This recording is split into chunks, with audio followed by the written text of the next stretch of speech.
Всем привет! Сегодня у нас незапланированный, спонтанный, очень необычный ролик. Сегодня приготовим шашлык по новому рецепту. Ну и вот этот шашлык, конечно же, останется за кадром, ну а мы сделаем совсем все по-другому. Для сегодняшнего шашлыка нам понадобится фарш, примерно 1 килограмм. Сегодня я буду использовать свиной фарш. Еще нам понадобится сладкий болгарский перец и 1 луковица. И лук вначале нужно будет постараться нарезать на кубики как можно меньших размеров. Полностью весь нарезанный лук сразу же отправляем в тарелку к фаршу. Затем нам понадобится всего лишь половинка сладкого перца, и его нужно будет постараться нарезать тоже на кубики как можно меньших размеров. Смотрите, лук добавлять в фарш обязательно, а вот перец по желанию.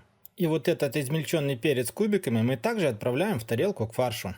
Все, что у нас есть в тарелке, нужно будет хорошо посолить и поперчить. Соль и перец, конечно же, добавляйте по своему вкусу. Ну и после того, как вы все добавили в тарелку, не стесняемся и вот так вот просто руками очень хорошо все перемешиваем, так чтобы фарш, перец и лук хорошо смешался. Ну а дальше нам понадобится лаваш. У меня сегодня вот таких вот 2 листа, самый обыкновенный лаваш, который продается у нас в магазине. Затем примерно половину фарша мы отправляем наверх на лист на лаваш, и его нужно будет распределить равномерным слоем толщиной примерно 5-7 мм. Чтобы фарш хорошо распределялся по листу равномерным слоем, руки у вас должны быть мокрыми. Смотрите, я не заполнил полностью весь лист фарша, потому что фарша у меня не хватало на 2 листа.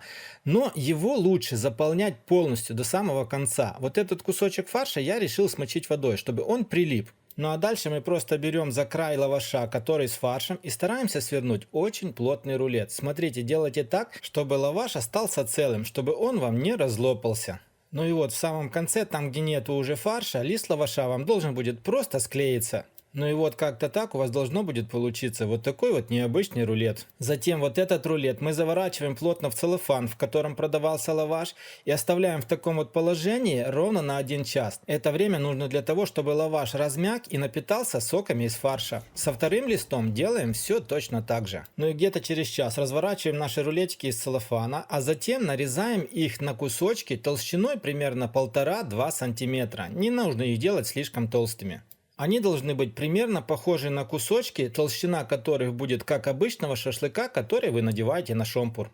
Эти кусочки можно будет нанизать на шампура, я уверен, что они будут хорошо держаться, но так как я сегодня делаю это впервые, я решил их распределить на решетку. Все куски из 2 рулетов, которые у меня получились, поместились на решетку за 1 раз, и вот таким вот образом мы ее отправляем на мангал. Смотрите, обжаривать эти шашлыки нужно будет с 2 сторон до красивой румяной корочки, но время обжарки будет зависеть от того, насколько вы раскалили угли. Пока шашлыки были на мангале, все домашние животные сбежались в ожидании своей порции.